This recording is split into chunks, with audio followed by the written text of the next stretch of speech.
입니다. 우리는 계속해서 로마서를 공부하고 있습니다. 이 로마서에는 기독교 교리 전체가 잘 기록이 되어 있는 것을 우리가 볼 수가 있습니다. 그 중심에는, 그 교리의 중심에는 믿음으로, 오직 믿음으로 구원을 받는다라는 이신칭의 교리가 담겨져 있고요. 그래서 1장에서는 그 이신칭의 교리의 원리를 선포하고, 그 다음에 3장에서는 그 이신칭의 교리가 어떤 의미인가를 상세히 설명하고, 그 다음에 오늘 4장에서는 이신칭의 교리가 구약에도 해당된다라는 것을 설명을 하고 있습니다. 이러한 이신칭의 교리에 대한 신구약의 일치성, 구약에는 무슨 행위로 구원을 받고 신약에는 믿음으로 구원받고, 이런 것이 아니라 신구약이 동일하게 믿음으로 구원을 받는다라는 것을, 그 일치성을 설명하기 위해서 오늘 로마서 4장에는 아브라함이라는 구약의 인물을 등장시킵니다. 그래서 그 아브라함 이야기로 거의 4장 전체를 다 할애하고 있어요. 거의 4장 전체를 다 할애하고, 그 아브라함이라는 그 인물을 등장시키는 데는 특별한 이유가 있겠죠. 뭔가 하면 유대인들이, 지금 이 사도 바울이 이신칭의 교리를 유대인들에게 설명하고 있거든요. 그 유대인들이 전적으로 믿음의 조상이라고 여기는 사람이 바로 아브라함이고, 그 아브라함이 할례를 받고 율법에 순종해서 복을 받았다라고 믿고 있고, 바로 유대인들 우리가 그 아브라함의 후손이고 아브라함으로 말미암아 복을 받는 것이다, 이렇게 유대인들이 생각하고 있기 때문에 사도는 그게 아니고 그 아브라함도 믿음으로 구원받았다라는 것을 지금 유대인들에게 설명하고자 하는 것입니다. 또한 이러한 가르침은 유대인들에게만이 아니라 오늘날 우리 성도들을 향하고 있다는 것을 꼭 기억을 해야 되겠습니다. 왜냐하면 아브라함이 구약시대에 가졌던 그 믿음을 지금 우리가 가지고 있기 때문에 우리도 지금 이 로마서 4장의 가르침을 잘 받아서, 그러면 그 아브라함이 어떤 사람이었는가라는 것을 우리가 살펴볼 필요가 있겠습니다. 오늘 그 이야기를 한번 보도록 합니다. 아브라함 이야기는 창세기 12장에 잘 전개가 되고 있습니다. 창세기 11장에는 아브라함이 거주하던 땅, 갈대아 우르라는 그 땅을 소개하고, 또 아브라함의 가문, 그 조상들을 쭉 소개하고, 그 다음에 아브라함의 가족이 어떻게 이루어졌는가, 이런 것들을 11장에 소개한 다음에 이제 12장부터는 그 아브라함의 행적을 쭉 이어가는 것을 우리가 창세기에서 볼 수가 있습니다. 하나님이 그 아브라함을, 당시에는 아브람이죠. 이제 아브라함이 되기 전, 이제 통칭해서 아브라함이라고 제가 이렇게 호칭하도록 하겠습니다. 갈대아 우르에서 하나님이 아브라함을 불러내십니다. 당시 갈대아 우르는 지도상에 보면 비옥한 초승달 지역이라고 해서 물이 많은 지역이고, 농사가 잘 되는 곳이고, 사람들이 많이 모여 있는 곳이고, 메소포타미아 문명지로서 굉장히 뭔가 사람 살기 좋은 그런 땅이거든요. 그 땅에서 잘 살고 있는 아브라함을 하나님이 불러내셨어요. 왜 불러내셨을까요? 우리 성도들이 좋은 땅에 잘 살고 있으면 거기서 잘 살 수 있도록 해야지, 왜 좋은 땅에서 벗어나서 비교적 척박한 땅, 가나안 땅으로 아브라함을 불러내시는가? 좋은 땅에 살게 해주시지 않고, 이런 의문이 들 수 있지 않습니까? 왜냐하면 하나님의 은혜가 그 갈대아에 있질 않아요. 좋은 땅이라는 것은 하나님의 은혜가 있는 곳이 좋은 땅이에요. 이거 우리 성도들이 잘 기억을 하셔야 됩니다. 지금 우리가 살고 있는 땅이 비옥한 땅일지라도 거기에 하나님의 뜻이 없고, 하나님의 기뻐하심이 없고, 하나님의 원하심이 없는 땅이라면 그 땅은 좋은 땅이 아니에요. 겉으로 보기에는 사막이고 광야 같은 땅일지라도 거기에 하나님의 은혜가 있으면, 하나님의 뜻이 있으면 그 땅이 바로 젖과 꿀이 흐르는 땅인 거예요. 거기가 바로 가나안 땅입니다. 거기가. 그래서 하나님께서는 당신의 뜻이 있는 그 가나안으로 아브라함을 불러내시는 것입니다. 자, 길을 떠나는 아브라함에게 하나님께서 세 가지 복을 약속하십니다. 하나는 내가 너에게 보여줄 땅으로 가라. 땅의 복을 약속하셔요. 그 다음에 두 번째로는 너로 큰 민족을 이루게 하겠다. 후손을 약속하십니다. 그 다음에 세 번째로는 너는 복이 될지라 너로 인해서 온 세상이 복을 받을 것이다. 이 복의 근원이 되는 그 복을 약속하십니다. 그리고 그 복을 실제로 다 이루시죠. 실제로 가나안 땅을 아브라함에게 주셨어요. 아브라함에게 후손에게 다 주셨고 그 다음에 후손이 많아지는 복도 주셨어요. 아브라함 가정, 그 가정을 통해서 이삭이라는 독자가 나고 그 이삭을 통해서 야곱이 나고 이제 야곱의 후손 12지파가 형성이 됩니다. 그래서 그 후손들이 많이 이제 나오게 됐고요. 그들은 또 복을 받았어요. 하나님께서 그 후손들을 복되게 했어요. 여러분이 12지파, 지금으로 치면 뭐 이스라엘 민족이 이렇게 많은 사람들은 아니지 않습니까? 그렇지만 그 12지파라는 의미는 구약의 12지파와 신약의 12사도의 그 모든 그 후손들을 합쳐서 영적인 이스라엘을 다 포함하고 있어요. 그렇기 때문에 무척 많은 하나님의 모든 백성들을 의미하는 거예요. 그러니까 그 후손이 하늘의 별과 같이 많을 것이다 라고 하신 말씀이 지금 성취가 되어 있는 거예요. 그리고 그 후손들은 복을 받았어요. 지금도 그 후손들은 복된 삶을 누리고 있습니다. 유대인들은 지혜가 출중해요. 다른 민족보다 굉장히 출중한 지혜를 가지고 있어요. 그래서 전 세계의 지도자 그룹을 다 장악하고 있는 사람들이 바로 유대인들이에요. 하나님께서는 그 약속을 다 이루셨어요. 세 가지 약속을 다 지키신 거예요. 그러나 우리가 잘 알 것은 지금 아브라함이 땅의 복을 받고 후손의 복을 받고 그 다음에 복의 근원이 되는 그 복을 다 받았지만 그것으로 그들이 영생에 이르는 것은 아니라는 거예요. 지금 유대인들이 출중한 지혜로 전 세계를 다 다스리고 있다고 해도 그것이 영생은 아니라는 거예요. 땅을 얻었지만 후손을 얻었지만 복의 근원이 되었지만 그것이 그 하나님이 약속하신 궁극적인 복의 결과가 아니라는 거예요. 궁극적인 복. 그러니까 그러한 복의 과정을 통해서 마지막에 이루는 그 하나님의 복은 그 세 가지가 아니라는 거예요. 그러니까 지금 아브라함이 받은 그 세 가지 복은 궁극적인 복의 예표가 되는 것입니다.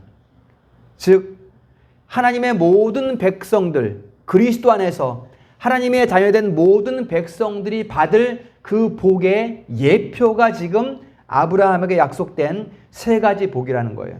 그러면 궁극적인 복은 어떤 것인가? 또 그 궁극적인 복은 어떻게 우리가 받을 수 있는가? 그게 오늘 13절입니다. 13절 보세요. 아브라함이나 그 후손에게 뭐라고요? 뭐라고 언약했어요? 상속자라고 하신 언약은 이 상속자가 궁극적인 복이에요, 여러분. 상속자 옆에다가 후사라고 이렇게 했어요. 후사. 저는 후사라는 말을 좋아합니다. 상속자보다. 상속자는 그냥 뭐 이렇게 물려받는 이런 의미로 자꾸 들리는데 후사라는 것은 대를 잇는다는 의미가 있어요. 대를 잇는다는 의미가 있어요. 그래서 하나님의 대를 이어간다는 의미이기 때문에 이게 더 복되어 사실은 후사라는 의미. 그래서 이 상속자, 이게 궁극적인 복이라는 거예요. 후사가 궁극적인 복이라는 거예요. 이 땅에서 땅을 얻고 뭐 후손이 많아지고 뭐 복을 나눠주는 근원이 되는 것보다 그 끝에는 무엇이냐? 바로 후사가 되는 복. 이게 궁극적인 복이라는 거예요. 자, 그 뒤에 보세요. 그러면은 이 궁극적인 복은 무엇으로 받아요? 율법으로 된 것이 아니라 믿음의 의. 따라합니다. 믿음의 의. 믿음의 의로 되었다라는 것을 13절에서 말씀하고 있습니다. 그러니까 아브라함에게 약속된 궁극적인 복은 바로 후사가 되는 것이고, 그것은 오직 믿음의 의로 말미암아 된다라는 것을 말씀하는 거예요. 자, 그러면 믿음의 의 그랬어요. 믿음의 의. 그러면 무엇을 믿는 거야? 무엇을 믿어서 의의 이름으로써 그 궁극적인 복을 얻게 되는 것인가? 그래서 로마서 4장 끝에 한 인물을 더 등장시킵니다. 바로 예수예요, 예수. 25절 한번 펴보세요, 여러분. 25절. 4장 25절 펴보세요. 4장 25절 읽어보겠습니다. 시작. 범죄한 것 때문에 내줌이 되고 우리를 의롭다 하시기 위하여 살아나셨느니라. 아멘. 바로 예수님의 죽음과 부활을 설명하면서 너희 조상이라고 여기는, 너희가 복의 근원이라고 여기는 그 아브라함이 무엇을 믿었느냐? 무엇을 믿었느냐? 믿음으로 의에 이르는 믿음의 의, 그 믿음의 대상, 다름 아닌 예수 그리스도를 믿었다라는 것을 지금 4장에서 설명을 하고 있는 것입니다. 이 예수를 믿음으로 의롭게 되어서 약속하신 복을 받을 수 있었다는 거예요, 아브라함이. 예수, 당시에는 이제 예수가 아니라 그리스도죠. 몸으로, 육체로 오시기 전에 그리스도이기 때문에 영원 가운데 아버지에게서 나신 성자 예수님이, 그분이 예수잖아요. 그리스도잖아요. 그렇죠? 그러니까 그 당시에는 이제 육체로 오시기 전에 그 그리스도를 믿음으로써 의롭게 되어서 약속하신 복을 받은 것이다. 이것을 지금 사도 바울이 말씀하고 설명하고 있는 거예요. 그러니까 여러분, 그 그리스도, 이제 우리는 육체로 오신 예수 그리스도시죠? 아브라함이 아니라 아브라함이 믿었던 그 예수 그리스도를 우리가 믿음으로 이제 우리가 후사가 되는 거예요. 믿으시기를 축복합니다. 우리가 하나님의 상속자라는 거예요. 하나님 나라의 후사라는 거예요. 이제 우리는 아브라함을 믿지 않아요. 우리는 누굴 믿어요? 그 아브라함이 믿었던 그 그리스도 예수를 믿기 때문에 이제 우리가 후사가 되었다. 갈라디아 4장 7절에는 우리가 하나님의 아들로서 유업을 받은 자가 되었다. 이렇게 갈라디아서에서 말씀을 하고 있습니다. 여러분, 아들이어야 하나님을 아버지라고 부를 수 있죠. 아들이어야. 딸이어야 하나님을 아빠라고 부를 수 있죠. 아빠, 아버지라고 부를 수 있는 거 아니겠습니까? 곧 우리 복의 근원 되시는 예수 그리스도의 영, 아들의 영을 우리에게 부어주셔서 임마누엘, 우리와 함께 하신 하나님이라는 뜻이잖아요. 임마누엘 하신 거예요. 즉 예수 그리스도께서 우리와 하나가 됨으로써 우리가 하나님을 아빠, 아버지라 부르고 하나님의 후사가 된 거예요. 믿으시기를 축원합니다. 예수께서 영원하신 하나님의 아들이셔요. 그 아들이 우리와 하나가 되었어요. 어떻게? 자신의 영을, 즉 성령을 우리에게 부어주심으로 하나가 되어서, 그러니까 우리가 예수 그리스도께서 하나님의 후사니까 우리가 하나님의 후사라는 것을 말씀하고 있단 말이에요. 이게 여러분 우리의 신분입니다. 그러니까 이렇게 말씀을 보면 우리에게서 나온 것은 아무것도 없어요, 여러분. 우리 스스로에게서 나온 것은 아무것도 없어요. 본문에서 그것을 계속 설명하고 있어요. 율법이 등장하지 않습니까? 13절에 보면 하나님의 언약은 율법으로 말미암는 것이 아니에요. 여러분, 여기서 율법이라는 것은 공로라는 의미로 봐도 됩니다. 내가 쌓은 의로 봐도 돼요. 어떤 행위가 아니라는 거예요. 하나님의 언약은 율법으로 말미암은 것이 아니에요. 14절에도 만일 율법에 속한 자들이 상속자면 믿음도 헛되고 약속도 헛되다, 이렇게 말하고요. 그 다음에 15절에 보면 율법은 진노를 이루게 한다. 그러니까 율법이 우리에게 결과시키는 것이 하나님의 정죄뿐이다. 정죄할 뿐이다라는 것을 말씀하는 거예요. 15절 말씀은. 율법으로 되는 건 아니다는 거예요. 오직 믿음의 의로 됐다는 것을 말씀하고 있는 것입니다. 따라서 아브라함도 율법으로 의롭게 된 것이 아니라 지금 너희들이 말하고 너희들이 믿는 것처럼 아브라함의 의가, 아브라함의 복이 율법으로 된 것이 아니라 아직 육체로 오시지 않았던 그 그리스도를 믿음으로 아브라함이 의롭게 되었다. 이것을 지금 말씀하고 있는 거예요. 그러니까 여러분, 예수 그리스도의 이름이 없으면 안 돼요. 우리에게 하나님께서 주시고자 하는 모든 복은 예수의 이름이 없으면 안 돼요. 영원한 중보자, 영원한 중보자. 예수 그리스도 안에서 모든 복이 내려진단 말이에요. 이것을 우리가 꼭 기억을 해야 됩니다. 사도행전 3장 6절에 보면 은과 금은 내게 없거니와, 이제 베드로와 요한이 회당에 들어가면서 38년 된 병자를 만났어요. 그 병자를 주님께서 불쌍히 여기시는 마음을 받고 베드로가 이제 말하는 거예요. 나에게 세상 것은 없다. 네가 지금 구하기를 바라는 동전, 돈, 은금 나한테는 없어. 그러나 내가 내게 있는 것으로 너에게 주노니 나사렛 예수의 이름으로, 할렐루야, 나사렛 예수의 이름으로 일어나 걸으라 라고 했을 때 그 병자가 벌떡 일어났다는 거예요. 은금으로 되지 않는데 나사렛 예수 그리스도의 이름으로 그 병자에게 하늘의 복이 내려진 거예요. 나사렛 예수의 이름으로. 우리는 지금 오신 예수를 믿죠. 아브라함은 육체로 오시기 전에 예수를 믿었지만 우리는 오신 예수를 믿어요. 그래서 우리가 하나님을 아빠, 아버지라 부를 수 있는 후사가 되었다. 우리는 예수 그리스도의 이름으로 하나님을 아빠, 아버지라고 불러요. 우리는 예수 그리스도의 이름으로 기도해요. 다른 것으로는 안 돼요. 다른 것으로는. 어떠한 기도든지 한마디를 우리가 내뱉어도 그 끝에는 예수 그리스도의 이름으로가 있어야 돼요. 다른 것으로는 안 된단 말이에요. 요한복음 14장 13절 이하에 읽어봅니다. 시작. 너희가 내 이름으로 무엇을 구하든지 내가 행하리니. 아멘. 이렇게 약속하셨어요. 이렇게 약속하셨어요. 예수의 이름으로, 내 이름으로 구하면 내가 친히 행하겠다, 이렇게 말씀하셨어요. 우리가 하나님의 복을 얻는 유일한 길입니다. 하늘의 복을 누리는 유일한 길, 곧 예수라는 이름이에요. 이 이름을 붙들고 살아가시기를 축복합니다. 그러면 우리는 후사가 되었어요. 그러면 이 우리가 살아가는 사회는 어떻게 복을 받을 수 있을까요? 이 세상은, 이 나라는 어떻게 복을 받을 수 있을까요?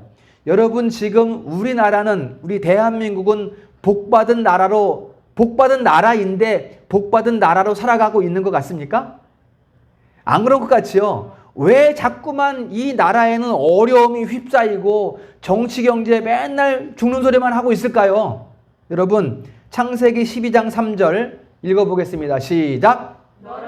축복하는 자는 내가 복을 내리고 너를 저주하는 자는 내가 저주하리니 땅의 모든 족속이 너로 말미암아 복을 얻을 것이라. 아멘.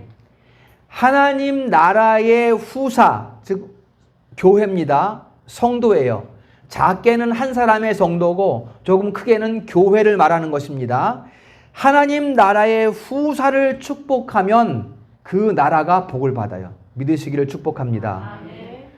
그 후사를 저주하면 그 나라는 저주를 받는 거예요. 이게 성경의 가르침이에요. 이게 하나님 나라의 질서입니다. 우리나라가 어려움을 겪는다? 어떤 나라가 큰 위기에 처했다? 이것은 그 나라가 그 후사, 하나님 나라의 후사를 복되게 안 했다는 거예요. 그게 바로 증거가 되는 것입니다. 그래서 여러분, 믿지 않는 사람들도 자기가 복을 따지고 싶으면 믿는 사람들 옆에 있어야 돼요. 그들의 생활이 믿는 사람 옆에 붙어 살아가야 돼요. 그래야 그 사람도 복을 받을 수 있어요. 믿는 사람 옆에서 그 믿는 사람을 복되게 하고 믿는 사람들을 온전케 하면 그 복이 자기에게 흘러가는 거예요. 이 세상에 있는 사람들이 이걸 알아야 돼, 이걸 알아야 돼요. 몰라서 자꾸만 이 사회가 어지럽고 혼란에 빠지게 된다는 것입니다. 여러분들 가정에서 아주 선한 복을 흘리고 있는 거예요, 여러분들이. 여러분. 그래서 여러분 가족들 있잖아요. 친척들 있잖아요. 형제들 있잖아요. 부모님 있잖아요. 그 부모님들이 여러분 곁에 있으면 여러분들을 복되게 하잖아요. 그러면 여러분들을 통해서 그분들이 복을 받는 거예요. 할렐루야. 그래 여러분 가정이 복을 받는 거야. 그렇게 됨으로써. 이거 오늘 집에 가서 잘 설명해 주세요. 그렇죠? 잘 설명해 주세요. 이거.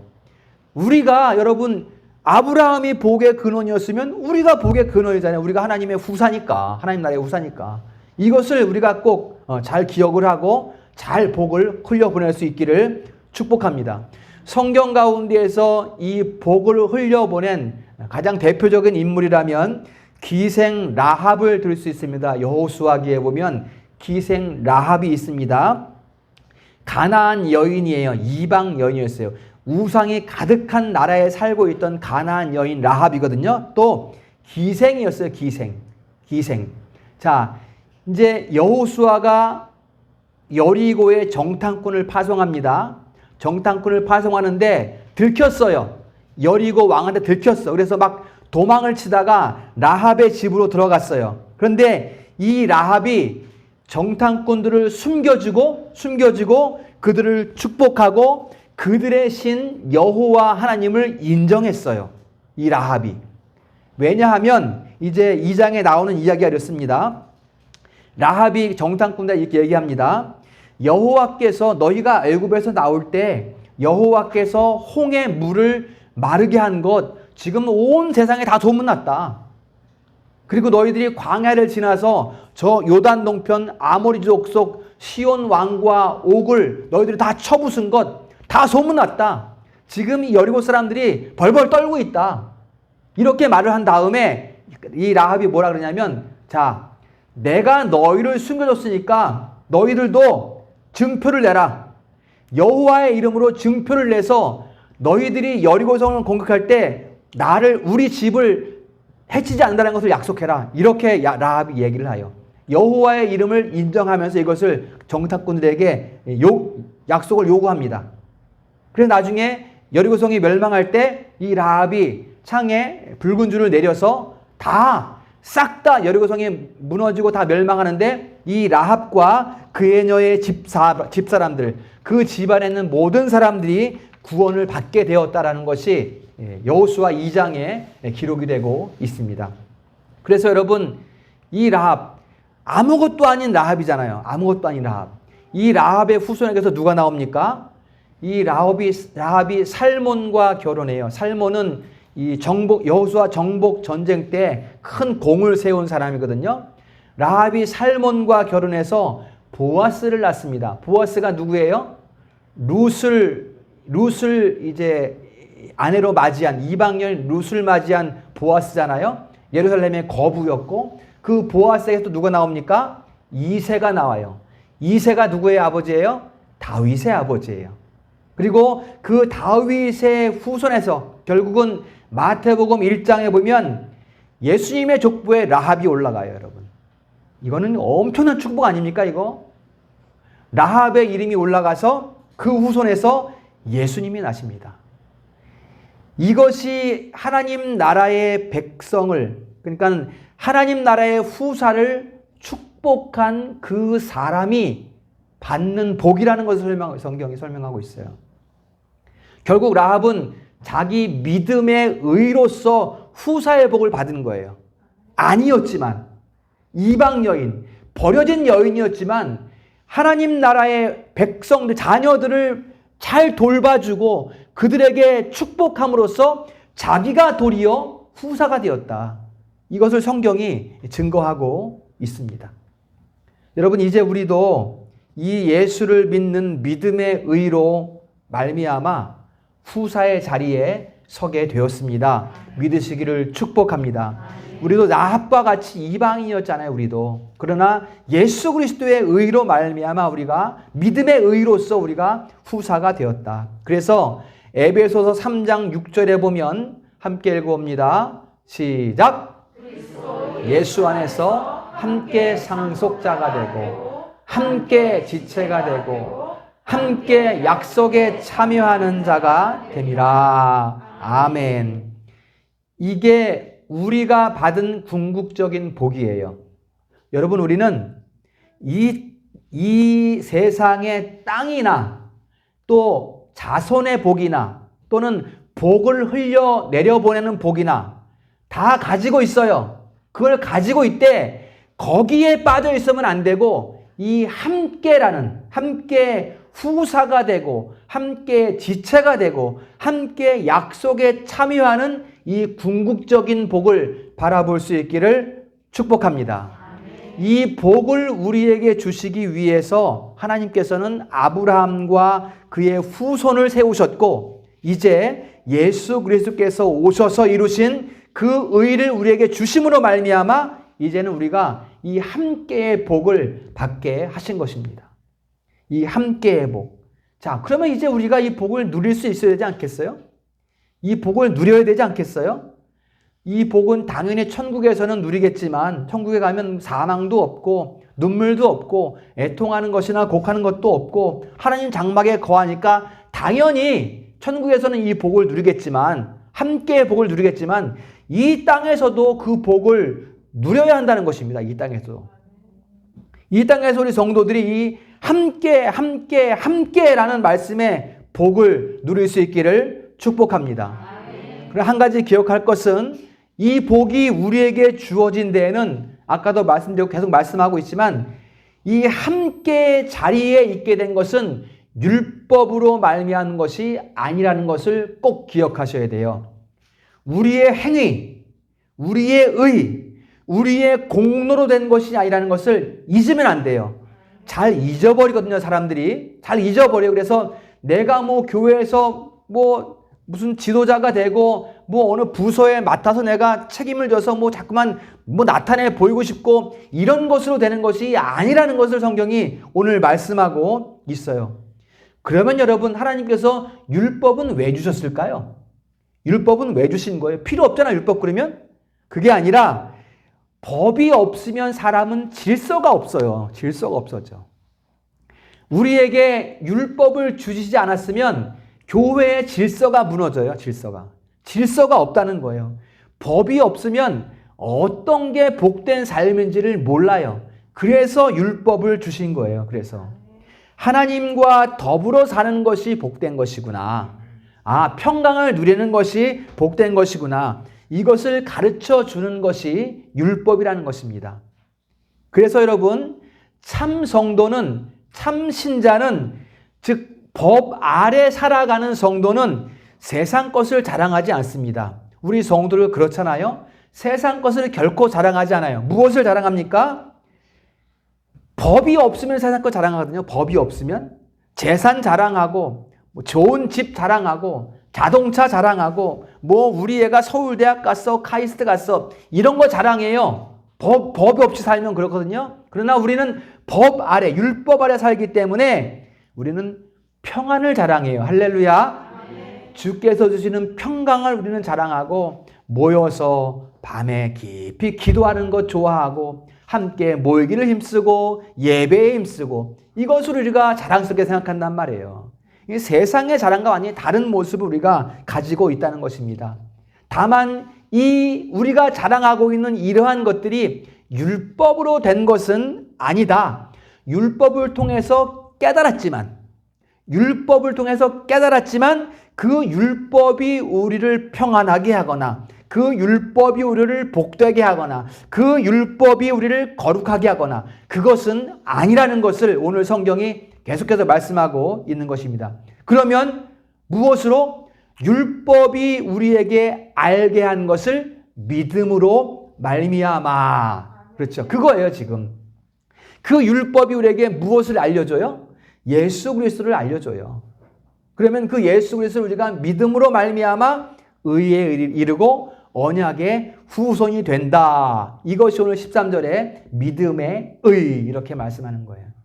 여러분, 성경은 이렇게 분명한 진리를 강론하고 있어요. 분명한 진리가 무엇인가를 강론하고 있어요. 뭐 성령이 성부와 성자와 똑 떨어져서 막 역사를 막 일으켜서 바람을 막 불게 하고 사람을 쓰러뜨리고 이런 거는 아니라는 거예요. 잘못됐다는 거예요. 이런 것은 분명한 믿음의 의가 무엇인가를 강론하고 있어요. 율법이 가르쳐주고 있는 그 예수 그리스도를 말미암아 그 예수 그리스도께서 이루신 그 의를 너희가 받아서 의롭게 되는 것이다. 그로 말미암아 너희가 복을 받는 것이다. 이렇게 성경은 분명하게 강론을 하고 있습니다. 그런데 여러분, 오늘날에 문제가 있습니다. 오늘날에 문제가 있어요. 무슨 문제인가 하면 신자들이 이러한 믿음의 의, 후사됨의 복, 이런 것들을 너무 경히 여긴다는 거예요. 가볍게 본다는 거예요. 신경을 안 쓴다는 거예요. 이 후사됨의 복을 별로 중요하게 안 여긴다는 거예요. 이게 오늘날 교회의 문제거든요, 여러분. 세상 것을 얻는 데에는 혈안이 되어 있는데 후사의 복에는 관심이 없다는 거예요. 아까 뭡니까? 아브라함이 받았던 세 가지 복. 여기에는 관심이 있는데 후사까지는 가지 않는단 말이에요. 후사의 복까지는. 이게 이 시대의 문제입니다. 그러다 보니까 여러분, 예배를 중요시 여기지 않는 행태가 나오는 거예요. 예배가 안 중요해져요. 기도가 안 중요해져요. 주일 예배, 수요 예배, 금요 예배, 기도, 말씀 다 소홀히 여겨요. 여러분, 성경 집에서 얼마큼 펴보세요. 우리 성도들이야 성경 통독 잘하고 계시니까, 그렇죠? 말씀을 중요하게 여기지 않는단 말이에요, 이 시대가. 그래서 이러한 후사의 복을 못 누리고 있다는 것입니다. 여러분, 우리 교회도 한번 돌아봅시다. 우리가 3년 됐습니다. 교회 개척한 지 3년이 지났고요. 이제 우리가 열심히 했어요. 열심히 하고 있고 또 저 나름대로도 열심히 한다고 하지만 사실은 저는 집에서 TV를 들여다보는 그 시간도 TV를 끄고 나면 가슴을 쳐요. 그 시간 이러고 있으면 되겠나 이런 생각이 들어서 많이 회개할 때가 많이 있거든요. 우리가 이처럼 열심히 한다고 하지만 돌아보면 여전히 부족함이 많다는 것을 저 자신이 날마다 느끼고 깨닫고 있습니다. 만일 제가 가르치고 선포하는 일에 열심히 최선을 다했다면 우리 성도님들은 지금 이 믿음의 의의 가치가 우리 인생에 얼마나 소중한가를 알고 계실 거예요. 알고 계실 거예요. 그러나 만일 이 알매, 믿음의 의의 중요성의 알매 미치지 못한다면 그것은 저 목회자의 게으름의 소치입니다. 그것은 틀림없어요. 제가 게을렀기 때문에 그런 것이거든요. 제가 오늘 그래서 여러분에게 한 가지를 더 말씀드리겠습니다. 여러분이 하나님이 약속하신 복을 받으려면 예배 중심으로 살아야 돼요. 예배가 출발이에요. 믿음, 후사, 예배가 출발이에요. 예배가. 여러분, 공예배는 앞으로 평생토록 빠지지 않는다고 결심하세요. 그게 복받는 길이에요. 여러분. 그게 복받는 길이에요.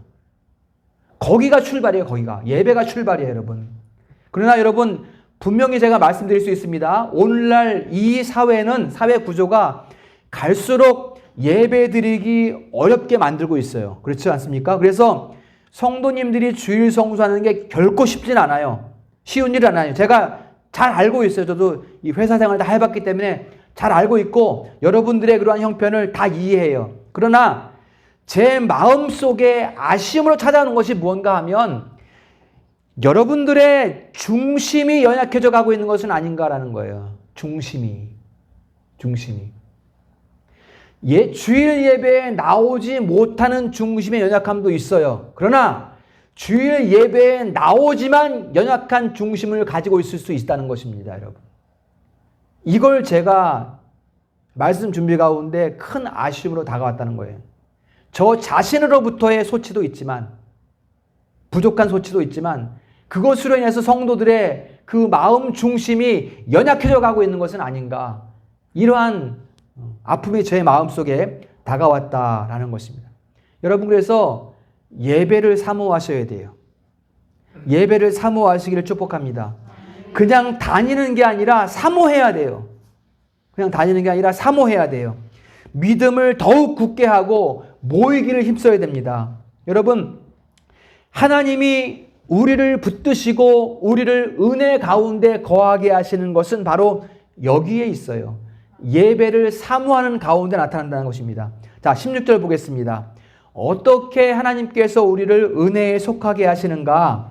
하나님 나라의 상속자가 되는 것은 은혜에 속하기 위하여 믿음으로 되나니 그랬어요. 자, 여러분 그 믿음이 우리가 그 믿음을 어디서 표출해냅니까? 그 믿음을 무엇으로 표출해내요? 그 믿음은, 믿음의 의는 예배자로 빛이 나는 것입니다. 믿으시기를 축복합니다. 예배자로 설 때 그 믿음이 팍 퍼쳐나가는 거예요. 하늘 끝까지. 그래서 그것을 의로 여기시는 거잖아요. 그 믿음을. 예배가 얼마나 중요한가. 예배자로 인생을 비추는 사람이 하나님 나라의 후사가 되는 것입니다. 이것 또한 믿으시기를 축복합니다. 우리 성도님들 믿음, 믿음의 의, 후사, 자녀, 상속자 다 같은 말이거든요. 이 모든 이러한 단어들을 마음에 새겨서 이러한 단어들이 삶에 채워지는 예배자 되시기를 축복합니다. 우리는 미지근한 신앙을 버려야 합니다. 예배 중심의 신앙이 되어야 되고, 말씀 중심의 신앙이 되어야 되고, 기도 중심의 신앙이 되어야 되고, 교회 중심의 삶이 되어야 되고, 예수 그리스도 중심으로 우리가 신앙생활을 해 나가야 됩니다. 여러분, 세상 사는 이야기는 필요 없어요. 우리 신앙생활에. 세상 사는 이야기는 필요 없어요. 우리의 대화에는 예수가 있어야 돼. 모든 강론에는 예수가 있어야 돼. 예수가 없으면 거기에는 향기가 없어요. 예수가 없으면 우리 삶에는 향기가 없어요. 향기 나는 삶을 살기 위해서는 우리가 예수의 이름을 가지고 예배자가 되어야 된다라는 것을 말씀을 드립니다. 우리 성도들의 모든 대화에 예수 그리스도가 계시기를 축원합니다. 그럴 때 우리 마음에 평화가 있고, 그럴 때 우리 삶에 복이 넘치게 되는 것입니다. 우리 교회, 우리 성도님들이 예수 그리스도를 믿음으로 의에 이르는 후사 되시기를 축복합니다. 말씀을 결론하겠습니다. 하나님 나라의 후사 되는 복을 어떻게 얻을 수 있을까? 우리에게는 자격이 없습니다. 율법으로 되지 않습니다. 그러나 아브라함이 믿었던 그 예수 그리스도를 믿음으로 우리가 의를 얻음으로써 후사가 되었다. 이제 우리는 이 후사의 삶을 살아가야 합니다. 여러분, 세상이 어지럽고 세상이 혼탁한다고 해서 우리 형편을 세상에 호소할 것이 아니라 이제 예배자로 서기를 결심하세요. 예배자로 서기를 결심하세요. 그러나 뜨거운 결심에도 어쩔 수 없는 상황은 분명히 그러한 환경은 열릴 수 있어요. 불가피한 상황은 열릴 수 있어요. 그러나 우리는 이미 평생토록 예배자가 되기로 결심했기 때문에, 결심이 먼저입니다. 결심했기 때문에 평생토록 내가 예배 빠지지 않겠다 결심했기 때문에 우리가 어느 곳에 가 있든지, 형편에 따라서 어디에 있든지 우리는 예배자입니다. 믿으시기를 축복합니다. 여러분, 담대하십시오. 연약해지지 마세요. 중심 연약해지지 마세요. 자신을 합리화하지도 마세요. 여기서 결심하고 그 결심대로 나아가면 하나님께서 은혜에 속하게 우리를 허락하실 줄 믿습니다. 평생을 믿음의 의로 후사됨의 복을 누리는 우리 성도들 다 될 수 있기를 주님의 이름으로 축원합니다.